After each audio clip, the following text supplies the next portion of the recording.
Program complete. Auto-engage time sequence synchronized. Hello everyone, my name is Jamie Plays, and in today's video we're going to look at the history of Stellaris and its popular total conversion mod, Star Trek New Horizons, focusing on major changes to Stellaris, especially major features that were added or removed, and how they impacted the features and changes in Star Trek New Horizons.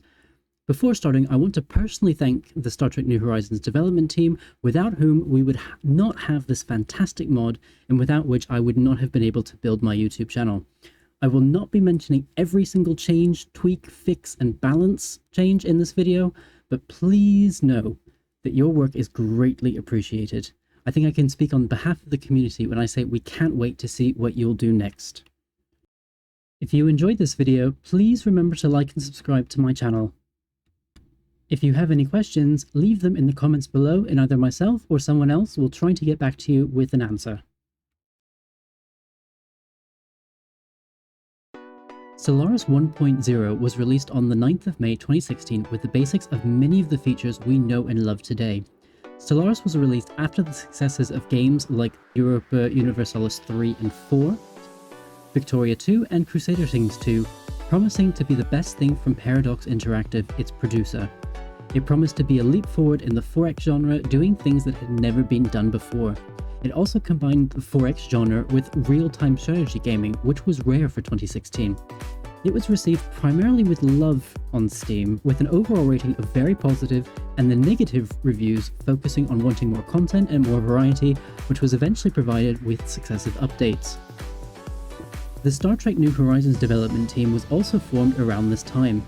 As has been mentioned in the past, they waited about 2 weeks for someone else to make a Star Trek mod for Stellaris, which seemed to be the perfect platform for it. However, when no one stepped up to the plate, they did, uploading the first content on the 21st of May 2016. The initial release of Star Trek New Horizons into beta included 28 pre-scripted races with portraits, icons, loading screens, music, and sounds inspired by Star Trek. Additionally, the Federation and the Romulans also had a couple of uniforms that would change depending on the era, allowing for players of these empires to see the passing of time. In terms of ships, unique Federation, Romulan, Klingon, and civilian ship sets were added, although they were nowhere near as large or varied as they are today. Additionally, an empire that is the staple of Star Trek was also added to the initial release of Star Trek New Horizons, the Borg.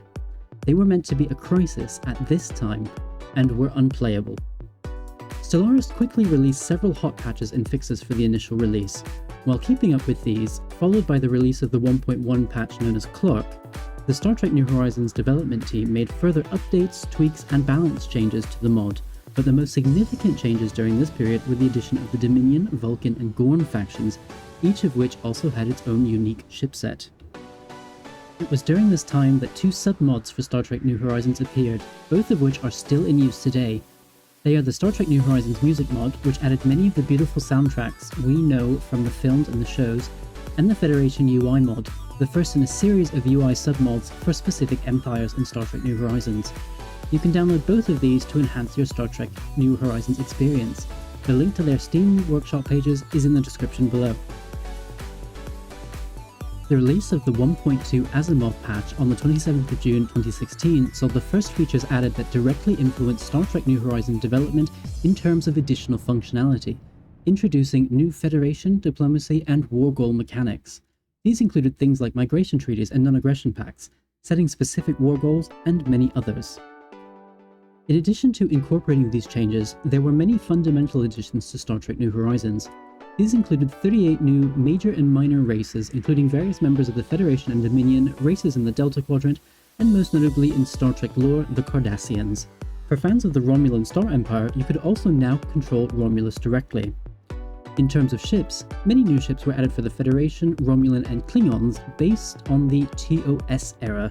The Federation and Klingons also got TNG era ships, and a new Cardassian ship set was added to the game. This was also the first time that the Starbase models from Star Trek were added to the game, again focusing on the Federation, Romulans, and the Klingons. In terms of setup and mechanics, the three major factions were also given a new hero system with heroes and unique buildings from the shows. At this point, there was enough content to hide anything not related or feasible in the Star Trek universe from the base game, meaning that many vanilla events no longer fired. Instead, nice, shiny, new Star Trek events and anomalies were added, increasing the Star Trek experience for avid gaming fans. To add the cherry on top, there were also major updates to the Star Trek New Horizons map, including named stars with specific features that always appeared. The map updates also included over 20 new pre-warp species who joined the list of species that could now be assimilated by the Borg into the collective. On top of all of this, the updates for 1.2 also added voice acting for the Federation, Vulcans, Klingons, Romulans, Borg, and the Dominion, replacing many of the voice acting clips from Stellaris. The 1.2 updates also saw the release of two further UI submods, the Klingon UI and the Dominion UI.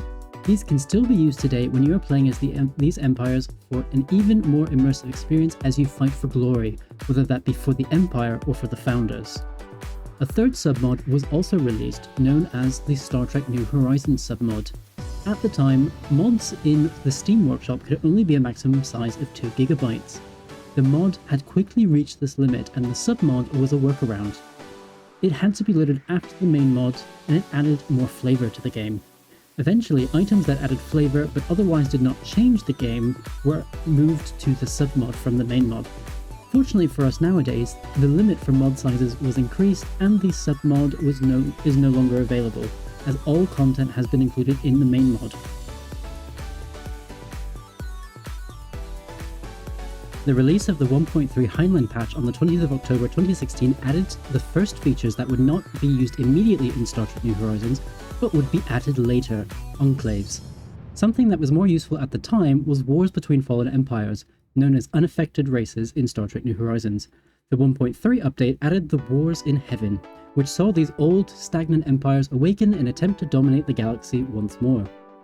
This update also had significant impact on combat, moving point defense and torpedo weapons to their own specialized slots, and greatly buffing strikecraft while changing their behavior from intercepting torpedoes first to fighting each other first.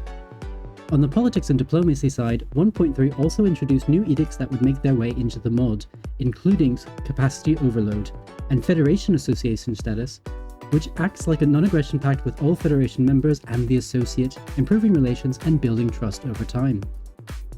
The 1.3 patch was also released alongside the Leviathan story pack, which added more flavor to Stellaris and would eventually allow for events like the Doomsday Device and Gumto to be added to Star Trek New Horizons. There was little time between the 1.3 and 1.4 patch releases, so not much change on the Star Trek New Horizons side. However, within about this month period, the team was able to add the Romulan TNG era ship set, as well as introduce two major mechanics, including the Federation Council mechanic and the Romulan Tal Shiar mechanic, making these empires have even more specific flavors. Finally, the Klingon Civil War and the Terra Prime event chains were also added to the mod. At this time, the Cardassian UI mod was also released, which is still in use today. You can subscribe to the Cardassian UI mod from the link in the description below. The final update in 2016 was the 1.4 update codenamed Kennedy. Released on the 5th of December 2016, very little was added that would affect Star Trek New Horizons directly, but that didn't stop the Star Trek New Horizons team from continuing to expand the game. The Obsidian Order mechanic was added to set the Cardassians apart from other empires, and their rivals, the Bajorans, were gifted with the Bajoran Vedic mechanic. Star Trek flavor was also improved with the planet habitability and classifications we see from the shows added, such as Earth becoming an M-class world instead of temperate from the base game. Several new endgame crises were also added for players to explore, and Martian terraforming was added to give United Earth and the Federation more to do in the early game. On top of that, a brand new tech tree was unveiled with over 700 research options. Unique planet textures and instances were added, the Ferengi made their debut with a new ship set, most empires received at least one new ship, and even more Star Trek-inspired events were added during this period. The 1.5 Banks update released on the 6th of April 2017. It introduced many new features that would make their way into Star Trek New Horizons, including the megastructures and Ascension perks mechanics. New Hivemind and Collective Civics were also introduced, which would go on to improve the Borg. New slavery types were available, such as battle thralls and domestic servitude, and this is the patch that introduced traditions and unity. This update was released alongside the Utopia expansion, which enabled megastructures and ascension perks for those who owned it. These powerful mechanics, game-changing in Stellaris, would go on to be added to Star Trek New Horizons and greatly improve the gameplay experience. Because of the short amount of time between the 1.5 and 1.6 update, there are fewer updates to Star Trek New Horizons during this period. However, a major change alongside lots of balancing and tweaking and addition of new mechanics that had been introduced in Utopia was the addition of the Suliban. The 1.6 Adams update added the Devouring Swarm Civic to the game for hive minds, as well as made it possible to find and repair megastructures scattered throughout the galaxy. While this update did not initially change much for Star Trek New Horizons, there was some major news. Until this point, Star Trek New Horizons had been in beta, pre-1.0 release. The final update before going professional included new ship archetypes, such as assault cruisers, a large number of newly added ships from major empires, many new species including the Xindi and the Trill, the addition of Q, and megastructures such as the Starfleet Naval Museum.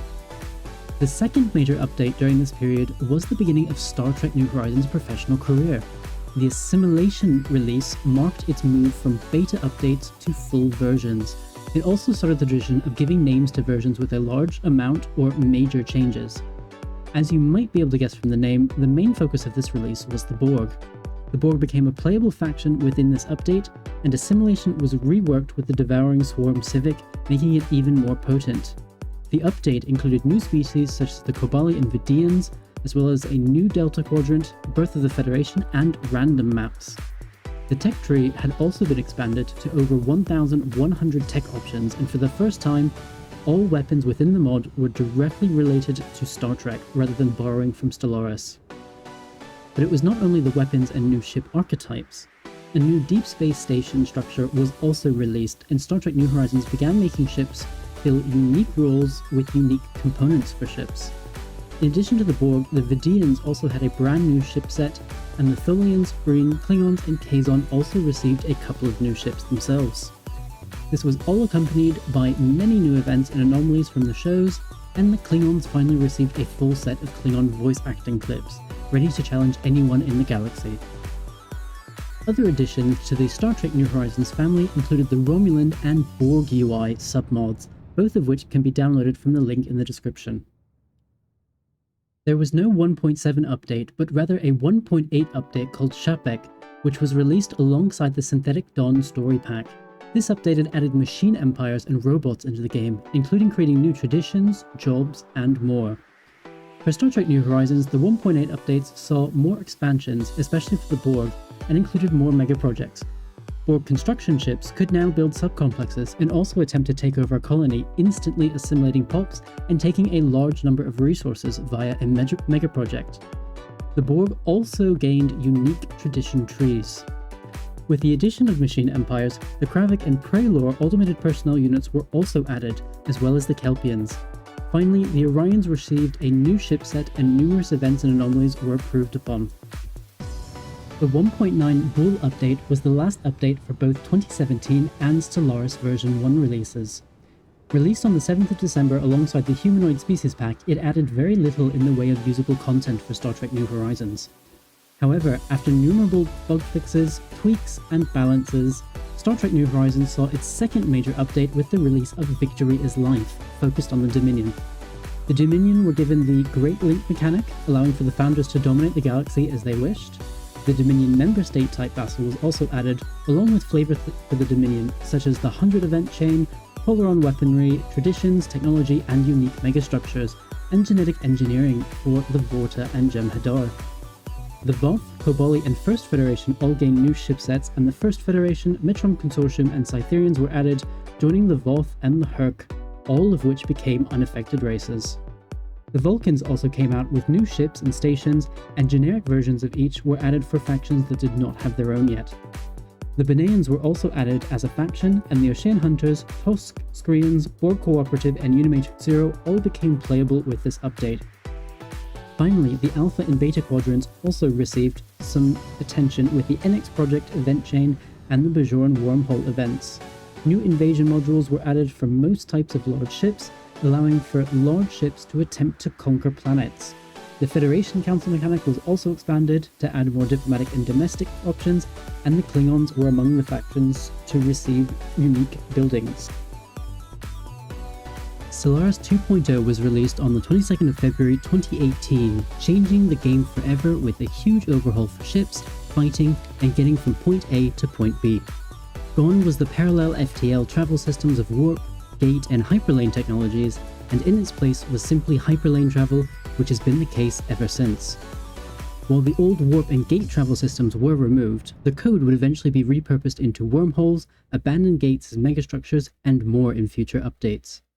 The 2.0 update also saw the addition of the claim system to the game, meaning you had to spend influence to claim systems before you could conquer them, adding another level of checks and balances between empires in an already war-torn galaxy. The fleet command limit was also introduced in this patch, as well as the fleet manager, changing the way we manage our fleets and get angry at them when you would build something and then it wouldn't merge into the fleet like it's supposed to. Last but not least, space weather such as nebulas were added, affecting ship hyperlane charge times and in-system flight speeds. On the Star Trek New Horizons side, this update required a lot of background work from the dev team.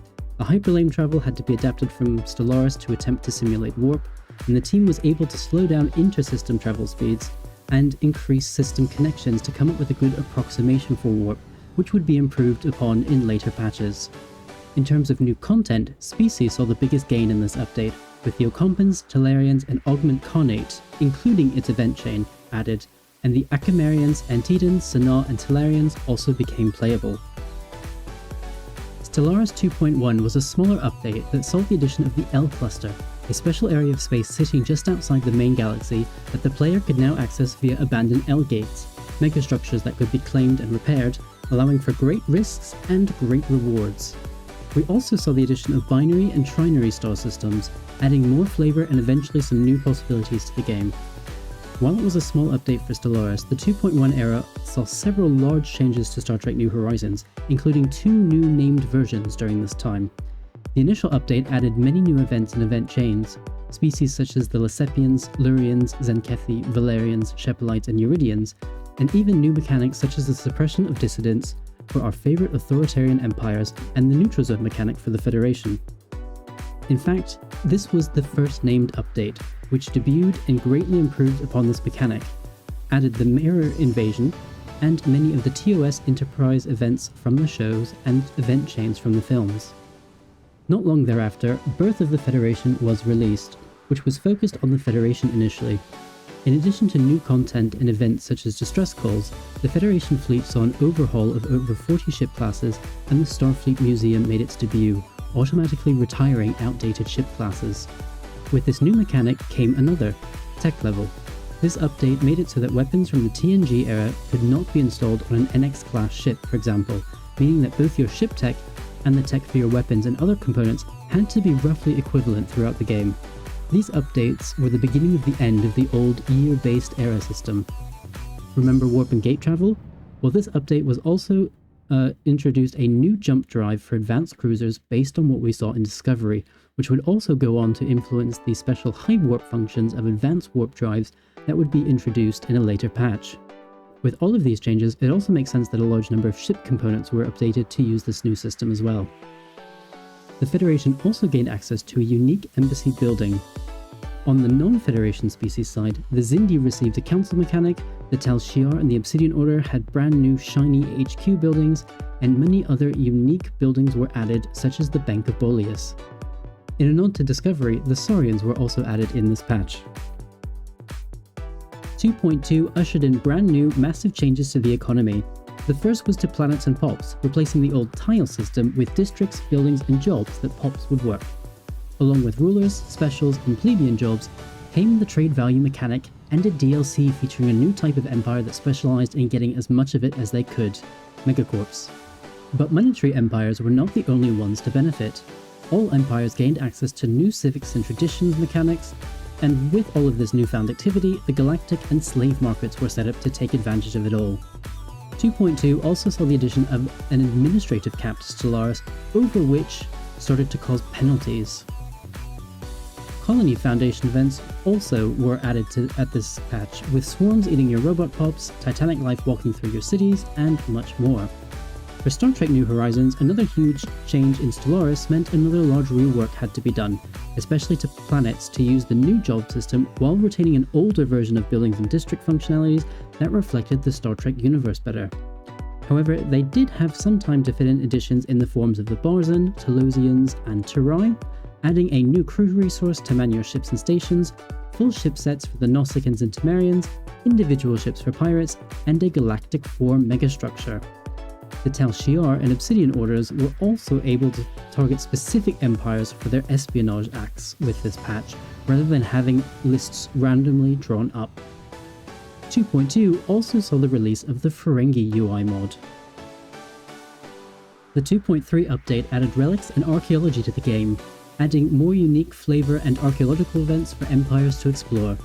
Planets also received special designations depending on which buildings were present, providing bonuses for the production of their corresponding resources. Players could also set this manually as well. Most importantly for our purposes, there was a big change in the architecture of the game itself. Support for 32-bit systems was dropped. In real terms, this meant that mods that had been limited to a maximum size of 2 GB, which is why the submod was initially created. However, with this update, the submod became obsolete and all content was rolled into the main mod, which could grow to be as large as it wanted. In terms of content, mining and research stations gained unique models for all major empires with this update.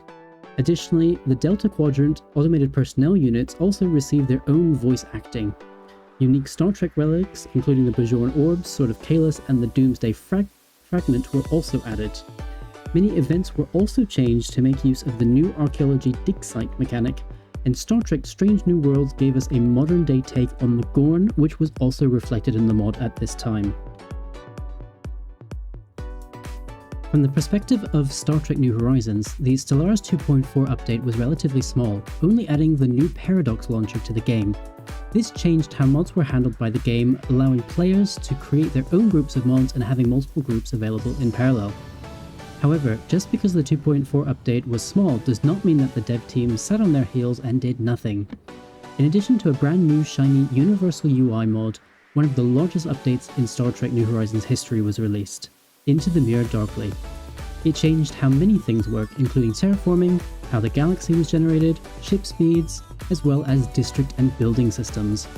The Gorn, the Terran, and the Xindi all received complete ship sets, even more unique buildings were added, and a new flagship system was added for the Federation and Terrans. They also received unique Federation hero ships which could be built via Utopia Phoenicia, and all ships were rescaled to make them reflect their real sizes from the Star Trek universe. There were also many miscellaneous but larger additions as well, including more planet specializations, underspace quarters for the Turai, the Undine Invasion Crisis, Mirror Universe Invasion events, and the Federation Formation event Babel 1. Naturally, it would not be the Mirror Universe without coups, which were also added via events. And finally, relating to another endgame crisis, Iconian research sites were also added to planets. Finally, empires received voice acting in this update as well. I will also always remember this as a special update from my channel, because this was the first time that I began to create Star Trek New Horizons content. While I had played since around the 1.5 update, the first video I ever made was for the Into the Mirror Darkly update around in November 2019. Update 2.5 and the Lithoids pack did not add much to the base game that Star Trek New Horizons would take advantage of. Instead, the dev teams focused on fleshing out the Into the Mirror Darkly release with even more unique buildings, this time for the Bajorans and Terrans, more expedition events, and leaders, some of whom you could choose between heroic scientists and heroic admirals, such as Kirk, Pike, Picard, and Georgiou. 2.6 and the Federation's DLC added many new types of federations to Stellaris, allowing for believable alliances between empires looking to either survive or dominate the galaxy. Diplomacy saw the largest number of changes with the addition of envoys and the diplomatic stance policy. For Star Trek New Horizons, a new mega shipyard structure would also be very useful, and finally, a quality of life change that was welcome to many. Ships that were reinforcing fleets would now go missing in action rather than having to fly through every system to get to its fleet, which helped save many stragglers during wars. In addition to the mega shipyards, content from Star Trek Picard also made its debut at this time, as well as heroic engineers and security chiefs. On the way to forming the United Federation of Planets, the founding empires would also take advantage of the new Federation types, and could also invite Federation building empires into the coalition, which then may or may not join during Federation formation. Finally, the Zinti also made their debut during this time. Stellaris' 2.7 update made a couple of changes to edicts, most notably making them permanent instead of having to renew them every 10 years, and also adding a cap to the number you could have at once. To offset these changes, many new edicts also made their way into the game.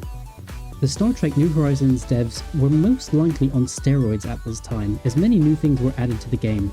The first were new species, including the Ba'ul, Katarians, Malon, Holy Order of Kinshaya, and the Centaurians. As the Federation, you could now also choose how you reacted to the attack on Khitomer, including supporting the Klingons with ships and potentially improving your relations with them. Many new faces also joined our hero rosters from Star Trek Discovery, Strange New Worlds, and Picard. In keeping with the diplomatic changes, envoys also received Star Trek flavoured events, and you could now send scientists or an admiral and their corresponding fleets for diplomatic conferences with allies, enemies, and neutral neighbours. More Picard content was also added, including the Romulan Supernova and the Children of Mars stories, Lower Deck heroes, and full Son'a and Bajoran chipsets also burst onto the scene. The Federation flagships also received some variety and now came in two flavours, military and science. However, the largest changes to Star Trek New Horizons during this time was to its mechanics, including changes to Borg ship adaptation, the ship assimilation mechanic by the Borg, new heroic missions, new types of wars, many updates to events, new internal relations as a Federation between member worlds, and the Dominion now being able to expand through both conquest as well as taking over Alliance members like an evil version of the Federation. 2.8 and the Necroids pack wasn't very useful for the Star Trek New Horizons devs, but they powered on anyway. The recent updates to the Dominion in 2.7 led to even more, including the Dominion War Chain event. Minor empires such as the Afrosians, Pacificans or Selkies, and the Gazarites also made their debut. The Borg ship assimilation and adaptation mechanics were also heavily modified in this patch, and our favourite galactic idiots, the Packlids, received more content from lower decks and became playable.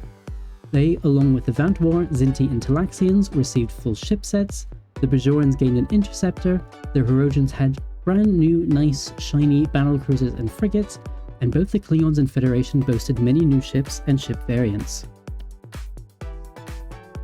The Stellaris 3.0 update saw the introduction of a dedicated espionage system and empires more dedicated to using it, changing the landscape and the politics of the galaxy.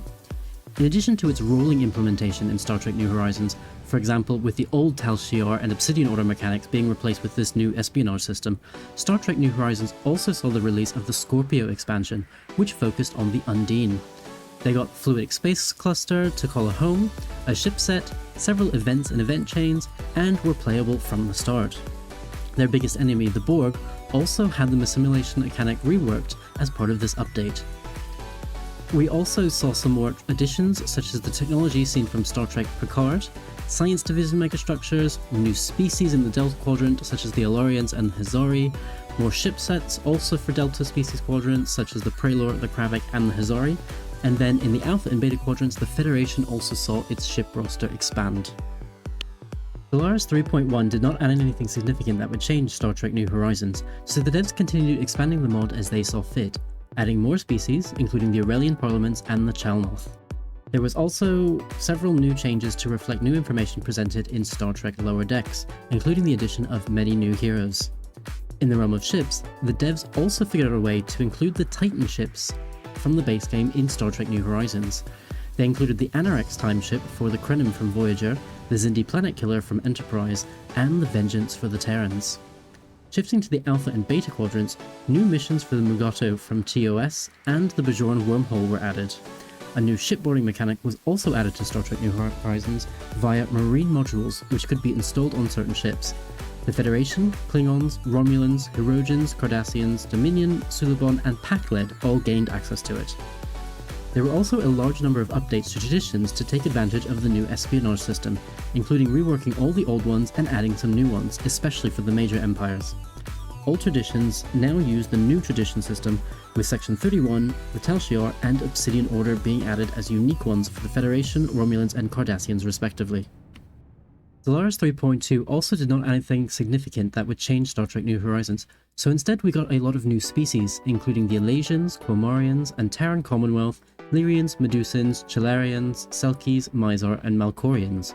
We also got holographic pops and jobs as well during this update, which was a way for Empires to expand and fill jobs faster from the mid-game onwards. This update also saw the first edition of cloaking simulations in the game. While ships did not yet disappear, the Klingon bird of prey gained access to a cloaking modifier, which allowed them to hit enemies even harder. Speaking of enemies, the Federation got a series of new ships and a new tradition called Starfleet Ships of the Line, introducing several new and special ships that could be built. Finally, the Caitians, Lyrians, and Bolians also received their own ship sets. Stellaris 3.3 introduced a new Unity system, which became a resource that would be used for supporting the administration of your Empire.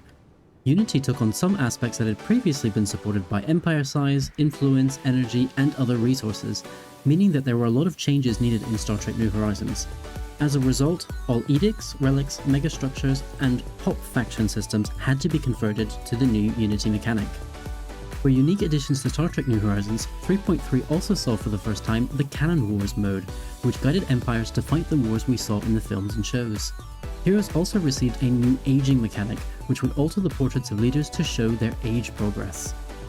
In order to stay true to the shows, there was also the addition of an event where the Cardassians would switch sides in the Federation Dominion War, which we saw in Deep Space Nine.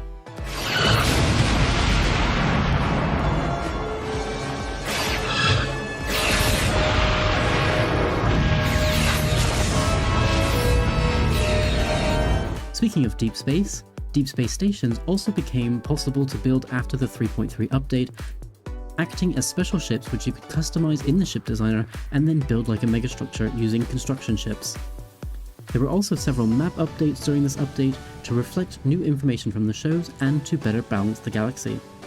In terms of ships, the Maquis, Denobulans, and Andromedan invaders also received new ship sets, and a lot of the art was reworked for ships, which also received a rebalance. Stellaris 3.4 gave us several new updates that would make it into Star Trek New Horizons, including a more varied vassal system where you could specify vassal types. Holdings, or buildings that overlords built on vassal planets and stations, were also added at this time. Subject agreements were also reworked, which would expand the options available in the mod. In terms of megastructures, we also saw the addition of the quantum catapult, which the Borg would eventually be granted access to before transwarp technology, and finally the new situation mechanic was added, which were long, ongoing event chains with multiple steps and consequences. One of the major changes for Star Trek New Horizons in this update was the change to the Klingon houses, which made use of the new vassal and subject agreement systems. They were able to be granted control over planets, act more independently than before, and explore and claim systems for themselves and the Empire, have unique events, and now followed a new loyalty system, which would see occasional civil wars break out unless you managed them well. The Great Houses also came in more flavors. Before, we just had the different house names, but they all acted very similarly. Since the 3.4 update, we saw the introduction of different sizes of Great Houses. Houses that were considered great gained access to planetary control, could build their own fleets, starbases, and more. They also had wants and desires and wielded significant influence in the Empire. On the other end of the spectrum were the minor houses, which had little or no influence, but could be elevated to noble or great houses. In between, of course, were the noble houses, which had fewer wants and needs, apart from wanting to gain more planets and systems, so which caused fewer issues than the great houses on average. Along with the Klingon Great Houses, the Federation and Dominion member world vassal types were also created, giving these two empires more flavor and relationship possibilities with their members. In addition to Overlord buildings being added for all empires, including unique ones for major empires, the major empires also started to receive access to agencies, such as the science and engineering agencies, which could be accessed through the diplomacy window. This update also saw the addition of several species and empire variants, including the Tiburons, Kinshaya, Confederation of Earth, Manean Empire, Paradins, Cretassins, Crisari, Evori, Caledonians, and Tarkalians. Finally, a 3,000-star version of the galactic map was also added. The first part of the 3.5 update saw the release of the Mega version of Star Trek New Horizons, which was further incorporated setup changes from the shows as well as new features and systems from previous Stellaris updates. This included major changes to the medium, default, and lore maps, as well as the Delta Quadrant maps. Additionally, species such as the Mari, Dupplers, Liperia, and Galadonians were added. The second update for 3.5 was the Legends update, which focused on adding many new leaders and updating existing ones. The devs also added the Tomed incident event, which had been hinted at in the next generation, added a megastructure to remove fluidic gates in your space, and created a lore-accurate mirror map as well. Stellaris 3.6 focused on updates to ship roles, combat, and more. In addition to new components to correspond with these updates, weapons were also given firing arcs, making space battles more complex than they had been. In addition to implementing these changes, Star Trek New Horizons also added an Earth-Romulan War pre-war event chain that would lead to the Earth-Romulan War that would have happened in the further seasons of Star Trek Enterprise if it had not been cancelled. Additionally, the Kessok and Drelak species were added, and the Kessok got their own ship sets. The big focus of the 3.7 update were the cloaking and anti-cloaking systems. In Star Trek New Horizons, this would drastically change how the Romulans, Klingons, and other empires with cloaking technology would fight wars and be countered in return. The previous modifiers were removed and the new system was implemented. In parallel, many new mechanics were added to Star Trek New Horizons, including a complete rework of the star-based battle systems, the addition of an in-game encyclopedia called Qpedia, a new escape pod mechanic to save leaders, reworked events to take into account cloaking, and updated maps. There were also a lot of changes to map setup as well, including a new challenge mode, Star Trek New Horizons ship speed slowdown mode, survey speed slowdown mode, more wars mode, and for the first time you could select exactly which major and minor empires you wanted on the main and mirror universe lore maps. In addition to some more changes to the political systems and updates from Picard Season 3, the Daystrom Institute megastructure was also added for you to build and explore at your own pace. 3.8 saw the release of Paragons, which focused on leaders and a new government council system with powerful agendas. It also allowed for people to play Stellaris cooperatively instead of competitively for the first time if they wanted. For Star Trek New Horizons, this update saw new combat behavior and torpedo behavior updates, including the implementation of a new point defense system and fleet tactic mechanics. In addition to improvements to the various modes added in previous round of updates, the Gorn received a lot of love and attention from their appearances on Strange New Worlds. In 3.9, Star Trek New Horizons added a new canon mode which attempted to guide the empires into relationships that we saw in the films and shows. In other news, the Borg could now convert habitats into subcomplexes, which would allow them to continue to expand and assimilate with impunity. Many leaders were added and given 2D and 3D art, and the balance of the new combat behavior was tweaked, along with a major rehaul of all war events. 3.10 was the first update that would go into the double digits for a major version of Stellaris. This update saw further changes to many leaders, following on from Paragons. For example, admirals and generals were merged into commanders, and governors and some envoy functions, such as diplomacy and federations, were merged into administrators.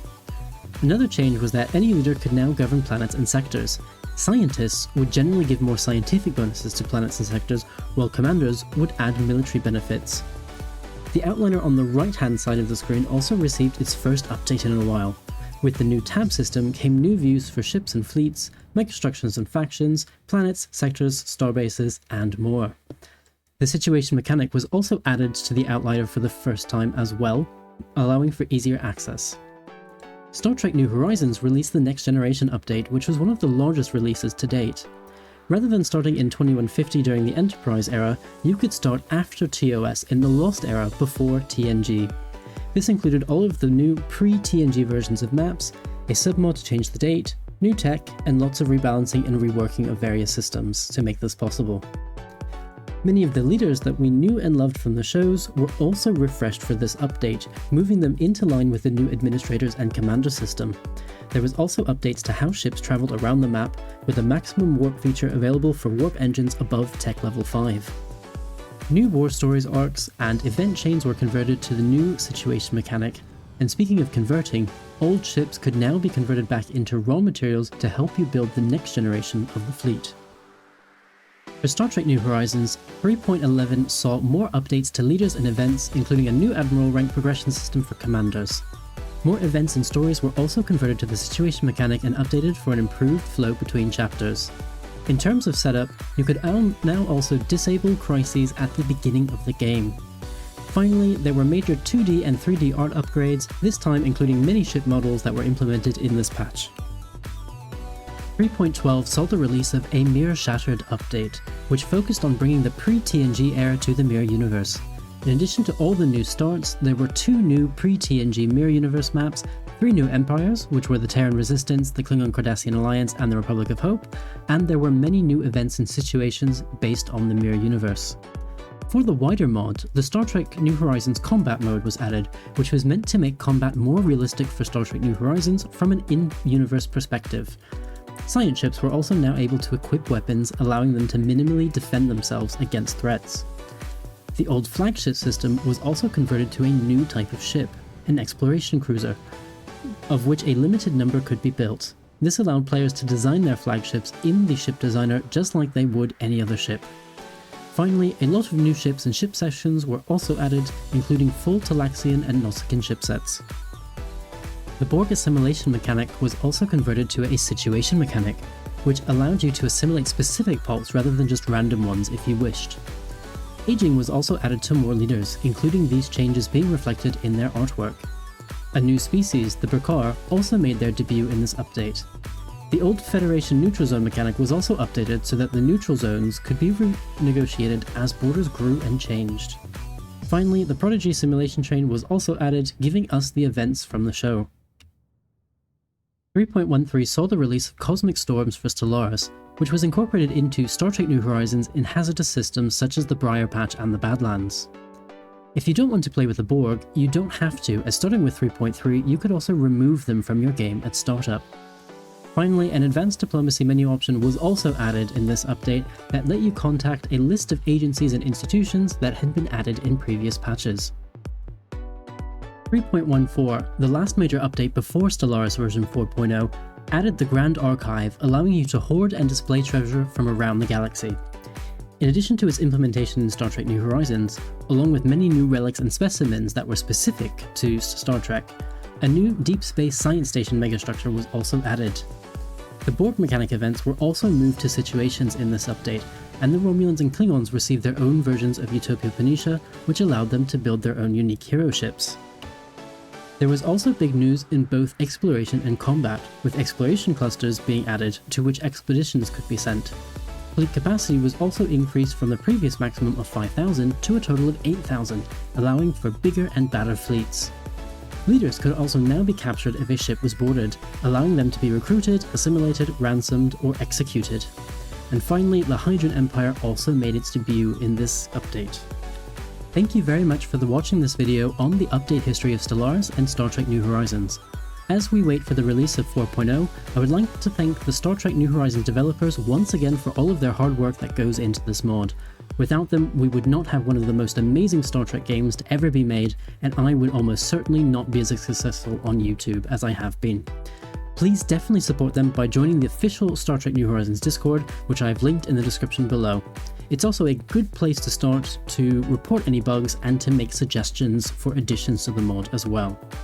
If you like this video, please consider liking and subscribing for more Star Trek and Star Trek New Horizons content, and I hope to see you next time for another episode of Jamie Plays. Bye for now.